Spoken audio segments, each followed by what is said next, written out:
नमस्कार दोस्तों, स्वागत करते हैं आपका हमारे चैनल में। तो दोस्तों, आज हम आपके लिए एक बहुत ही खूबसूरत कहानी लेकर आए हैं जिससे सुनकर आपको बहुत ही आनंद की अनुभूति होगी। यदि आप हमारे चैनल पर नए आए हैं तो आप पहले इसको सब्सक्राइब कर लीजिए और यदि वीडियो अच्छी लगे तो एंड में लाइक और शेयर ज़रूर कीजिए जिससे कि हमें प्रोत्साहन मिल सके। तो आइए कहानी को शुरू करते हैं। हमारी आज की कहानी का नाम है करम फल जैसी करनी वैसी भरनी। बेटा बनकर, बेटी बनकर, दामाद बनकर और बहू बनकर कौन आता है? जिसका तुम्हारे साथ कर्मों का लेना देना होता है, लेना देना नहीं होगा तो नहीं आएगा। एक फौजी था, उसकी माँ नहीं थी और ना ही बाप था। शादी भी नहीं हुई, बच्चे भी नहीं थे, भाई भी नहीं था, बहन भी नहीं थी। अकेला ही कमा कमा के फौज में जमा करता जा रहा था। तो थोड़े दिन में एक सेठ जी जो कि फौज में माल सप्लाई करते थे, उनसे उनका परिचय हो गया और दोस्ती हो गई। सेठ जी ने कहा, जो तुम्हारे पास पैसा है वो उतने के उतने ही पड़ा है, तुम मुझे दे दो, मैं कारोबार में लगा देता हूँ तो पैसे से पैसा बढ़ जाएगा, इसलिए तुम मुझे दे दो। फौजी ने सेठ जी को पैसा दे दिया। सेठ जी ने कारोबार में लगा दिया। कारोबार उनका चमक गया, खूब कमाई होने लगी, कारोबार बढ़ गया। थोड़े ही दिन में लड़ाई लग गई। लड़ाई में फौजी घोड़ी पर चढ़कर लड़ने गया। घोड़ी इतनी बदतमीज थी कि उसने जितनी जोर जोर से लगाम खींची उतनी उतनी ही तेज वो भागे। खींचते खींचते उसके गलफर तक कट लग गए, लेकिन वो दौड़कर दुश्मनों के गोल में जाकर खड़ी हो गई। दुश्मनों ने वार किया, फौजी भी मर गया, घोड़ी भी मर गई।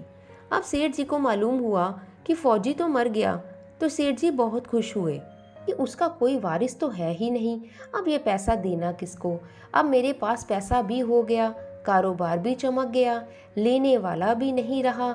तो सेठ जी बहुत ही खुश होते जा रहे थे। तब तक कुछ ही दिन के बाद सेठ जी के घर में एक लड़का पैदा हुआ। अब सेठ जी और खुश हो गए कि भगवान की तो बड़ी दया हो रही है, खूब पैसा भी हो गया है, कारोबार भी चल रहा है, लड़का भी हो गया, लेने वाला भी मर गया। सेठ जी खुशी पर खुशी मनाते जा रहे थे। वो लड़का बहुत ही होशियार था, पढ़ने में समझदार था। सेठ जी ने उसे पढ़ाया लिखाया। जब वह पढ़ लिख कर बड़ा हो गया तो सोचा कि अब ये कारोबार संभाल लेगा, चलो अब इसकी शादी कर देते हैं। शादी करते ही घर में एक नई बहुरानी दुल्हन के रूप में आ गई। अब उसने सोचा कि चलो बच्चों की शादी हो गई, अब कारोबार संभाल लेगा। लेकिन कुछ दिन में बच्चे की तबीयत खराब हो गई। अब सेठ जी डॉक्टर के पास, हकीम के पास, वैद्य के पास दौड़ रहे थे। वैद्य जी जो भी दे रहे थे, दवा खिला रहे थे, वैद्य जी जो भी दे रहे थे वो दवा खिला रहे थे और दवा असर ही नहीं कर रही थी। बीमारी भी बढ़ती जा रही थी, पैसा बर्बाद हो रहा था और बीमारी बढ़ती ही जा रही थी। रोग कट नहीं रहा था, पैसा खूब लग रहा था। अब अंत में डॉक्टर ने कह दिया कि लाइलाज मर्ज हो गया है, इसको अब असाध्य रोग हो गया, ये बच्चा 2 दिन में ही मरने वाला है। डॉक्टरों के जवाब देने पर सेठ जी निराश होकर बच्चे को लेकर रोते हुए आ रहे थे।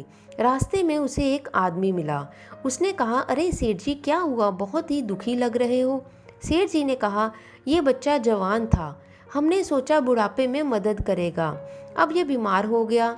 शादी होते ही हमने इसके लिए खूब पैसा लगा दिया, जिसने जितना मांगा हमने उतना ही दिया, लेकिन आज डॉक्टर ने जवाब दे दिया अब ये नहीं बचेगा, इसे असाध्य रोग हो गया है जो कि एक लाइलाज मर्ज है। अब इसे उन्होंने कहा है ले जाओ, अब ये घर में 2 दिन में ही मर जाएगा। आदमी ने कहा, अरे सेठ जी तुम क्यों दिल छोड़ रहे हो, मेरे पड़ोस में वैद्य जी दवा देते हैं, 2 आने की पुड़िया खाकर मुर्दा भी उठकर खड़ा हो जाता है, जल्दी से तुम वैद्य जी की दवा ले आओ। सेठ जी दौड़ कर गए, 2 आने की पुड़िया ले आए और पैसा भी दे दिया। पुड़िया ले आए, बच्चे को खिलाई, बच्चा पुड़िया खाते ही मर गया। बच्चा जब मर गया तो अब सेठ जी रो रहे हैं, सेठानी भी रो रही थी और घर में बहुरानी और पूरा गांव भी रो रहा था।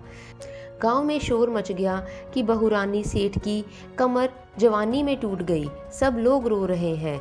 तब वहाँ पर एक महात्मा जी आए। उन्होंने पूछा, भाई क्यों रो रहे हो, इतना रोना धोना किस बात का? लोग बोले, इस सेठ का एक ही जवान लड़का था, वो भी मर गया, इसलिए सब लोग रो रहे हैं, सब दुखी हो रहे हैं। महात्मा जी बोले, सेठ जी रोना क्यों? सेठ जी ने कहा, महाराज जिसका जवान बेटा मर जाए तो वो रोएगा नहीं तो और क्या करेगा? महात्मा जी ने कहा, तो आपको क्यों रोना? सेठ ने कहा, मेरा बेटा मरा है तो मैं ही रोऊंगा, और कौन रोएगा? महात्मा जी ने कहा, और उस दिन तो आप बड़े खुश थे। सेठ जी ने कहा, किस दिन?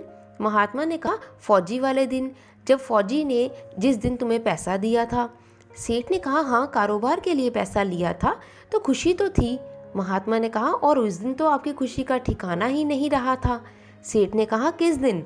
महात्मा ने कहा, अरे जिस दिन फौजी मर गया था, सोचा कि अब तो पैसा भी नहीं देना पड़ेगा, माल भी बहुत हो गया है, कारोबार खूब चमक गया है, अब देना भी नहीं पड़ेगा और कारोबार भी सही हो गया, तब तो तुम बहुत खुश थे। सेठ ने कहा, हाँ महाराज खुश तो था। महात्मा ने कहा, और उस दिन तो आपकी खुशी का ठिकाना ही नहीं था, पता नहीं कितनी मिठाइयाँ बांटी थी। सेठ ने कहा, किस दिन? महात्मा ने कहा, अरे उसी दिन जिस दिन तुम्हारे लड़का पैदा हुआ था। सेठ ने कहा, महाराज लड़का पैदा होता है तो सब खुश होते हैं, मैं भी हो गया था, इसमें कौन सी नई बात है? महात्मा ने कहा, उस दिन तो खुशी से आपके पैर जमीन पर ही नहीं पड़ रहे थे। सेठ ने फिर कहा, किस दिन? महात्मा ने कहा, अरे जिस दिन बेटा ब्याहने जा रहे थे। तो सेठ ने कहा, महाराज बेटा ब्याहने जो भी जाता है तो हर आदमी खुश होता है, तो मैं भी खुश हो गया था। महात्मा ने कहा, तो जब इतनी बार तुम खुश हो गए तो जरा सी बात के लिए आज क्यों रो रहे हो? सेठ जी ने कहा, महाराज ये जरा सी बात है, जवान बेटा मर गया, ये जरा सी बात है आपके लिए।